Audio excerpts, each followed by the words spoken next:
Co-teaching, video 3. In this video, we are going to continue looking at the models of co-teaching. We will be looking at station teaching and learning styles model. Station teaching model. In this model, teacher A is responsible for the overall instruction, while teacher B might teach a small group a very specific skill or objective. It's a targeted group and would only be together for this small intervention period. Every classroom has a handful of students that occasionally need extra direct, intensive instruction. The station teaching model allows for this intensity by pulling those students off to the side of the room, a station, so that the teacher can focus instruction on very specific areas of need. In the past, this would have been accomplished by pull-out. This model keeps the students in the classroom. Pros, it gives targeted interventions and can really help students that are missing a key piece of learning.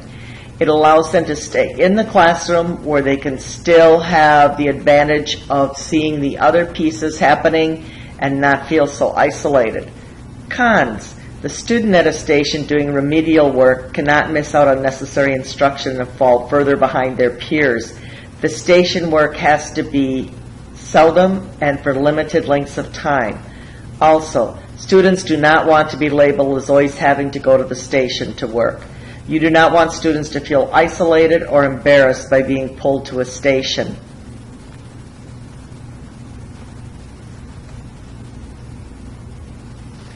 One way of getting around the isolation and embarrassment of stations is to have stations for all students.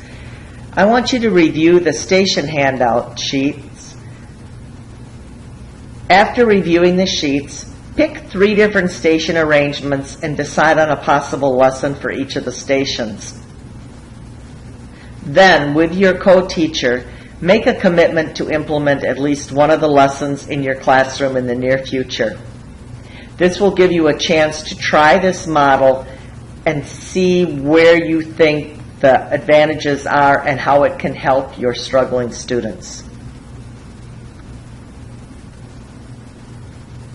Learning style model.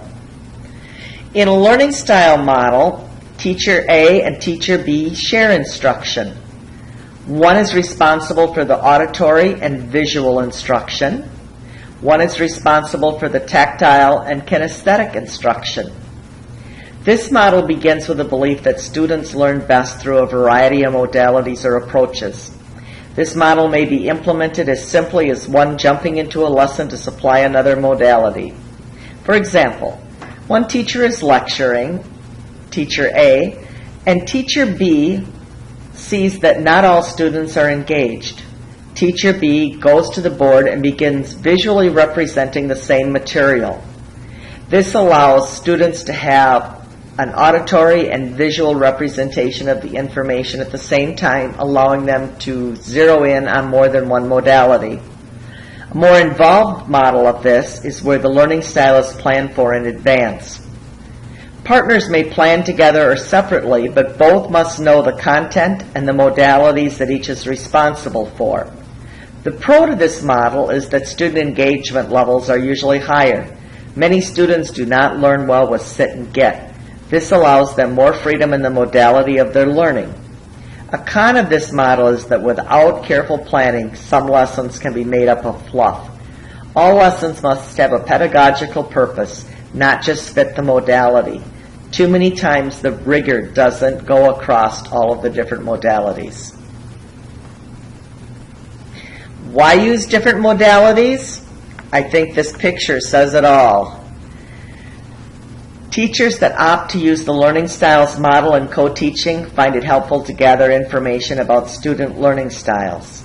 This information helps with planning instruction, adjusting teaching on the spot, and guiding students to study strategies that are a good match.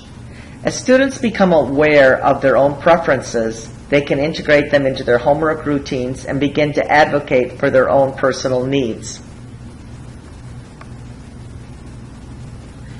There are a variety of online assessments that teachers can use to identify learning strengths and weaknesses. If you just Google learning styles assessment, you'll have many come up that you might want to try with your students. If you prefer not to give a survey assessment, a simpler way may be to use the observation method. This worksheet from Ann Benninghoff can be used as an easy checklist while teachers are getting to know their students. From this, you can determine which students you think would work best in which learning style.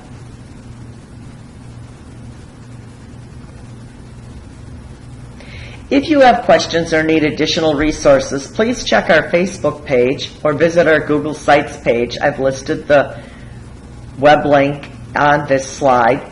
You are also welcome to check in with Christy, Colleen, Deb, or Tony at any time with further questions. Thank you.